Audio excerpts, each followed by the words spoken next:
سورۃ البقرہ آیت نمبر 167 تلاوت، ترجمہ اور تفسیر۔ اعوذ باللہ من الشیطان الرجیم، بسم اللہ الرحمن الرحیم۔ وقال الذین اتبعوا لو ان لنا کرۃ فنتبرأ منهم كما تبرؤوا منا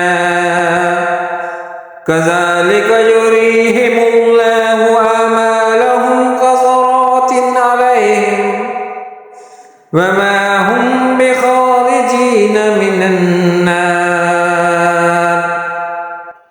اور پیروکار کہیں گے کہ اگر ہمیں ایک مرتبہ لوٹ کر جانا مل جائے تو ہم ان پیشواؤں سے ایسے ہی بیزار ہو جاتے جیسے یہ ہم سے بیزار ہوئے ہیں۔ اللہ اسی طرح انہیں ان کے اعمال ان پر حسرت بنا کر دکھائے گا اور وہ دوزخ سے نکلنے والے نہیں۔ سورۃ البقرہ آیت نمبر 167 کی تفسیر۔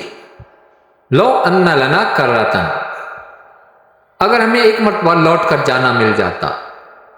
کافر انتہائی تمنا کریں گے کہ کاش انہیں ایک مرتبہ دنیا میں لوٹ کر جانا مل جائے تو اولاً اپنے پیشواؤں سے بیزاری کا اظہار کر لیں، مزید اپنے باطل معبودوں سے بیزار ہو جائیں، اور تیسرا ایمان لا کر نیک اعمال کر لیں۔ کافروں کی موت کے وقت بھی ایسی ہی تمنائیں ہوتی ہیں، جیسا کہ سورہ مومنون آیت نمبر 99 اور 100 میں ہے کہ کافر کہے گا اے اللہ مجھے واپس لوٹا دے تاکہ میں کچھ تو نیکی کر لوں۔ یوں ہی سورہ زمر آیت 58 میں ہے کہ کافر کہے گا اے کاش کہ مجھے ایک مرتبہ واپسی مل جائے تاکہ میں نیکیاں کر لوں۔ اسی طرح کا مضمون پارہ 24 سورہ زمر اور سورہ مومن میں کثرت سے بیان کیا گیا ہے۔ نیک اعمال کی حسرت کرنے والے لوگ، یاد رہے کہ ایمان اور اعمال صالحہ کی اصل حسرت تو کافر ہی کی ہوگی، لیکن مسلمان بھی نیکیوں کی کمی اور گناہوں میں ملوث ہونے پر حسرت کا اظہار کریں گے۔ جیسے حدیث مبارک ہے، نبی کریم صلی اللہ تعالیٰ علیہ وسلم نے ارشاد فرمایا ہر مرنے والوں کو افسوس و ندامت ہوگی۔ صحابہ کرام رضی اللہ تعالیٰ عنہ نے عرض کی یا رسول اللہ صلی اللہ تعالیٰ علیہ وسلم کیا ندامت ہوگی؟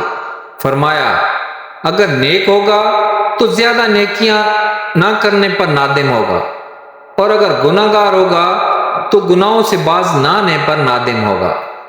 حسرت کی اور بھی صورتیں ہوں گی، جیسے دوسروں پر ظلم کرنے اور انہیں تکلیف دینے والوں کی ڈھیروں ڈھیر نیکیوں کے باوجود حسرت ہوگی، کیونکہ ان کی نیکیاں دوسروں کو دے دی جائیں گی۔ جسے طلب علم کا موقع ملے لیکن علم حاصل نہ کیا، اسے حسرت ہوگی۔ کسی جگہ جمع ہونے والے لوگ اللہ تعالیٰ کا ذکر کیے بغیر اٹھ گئے تو وہ مجلس ان کے لیے حسرت ہوگی۔ کذالک یریہم اللہ اعمالہم، اللہ اسی طرح انہیں ان کے اعمال دکھائے گا۔ قیامت کے دن اللہ تعالیٰ کافروں کے برے اعمال ان کے سامنے کرے گا تو انہیں نہایت حسرت ہوگی کہ انہوں نے یہ کام کیوں کیے تھے۔ ایک قول یہ ہے کہ جنت کے مقامات دکھا کر ان سے کہا جائے گا کہ اگر تم اللہ تعالیٰ کی فرمانبرداری کرتے تو یہ تمہارے لیے تھے، پھر جنت کی وہ عالی شان منزلیں مومنین کو دے دی جائیں گی۔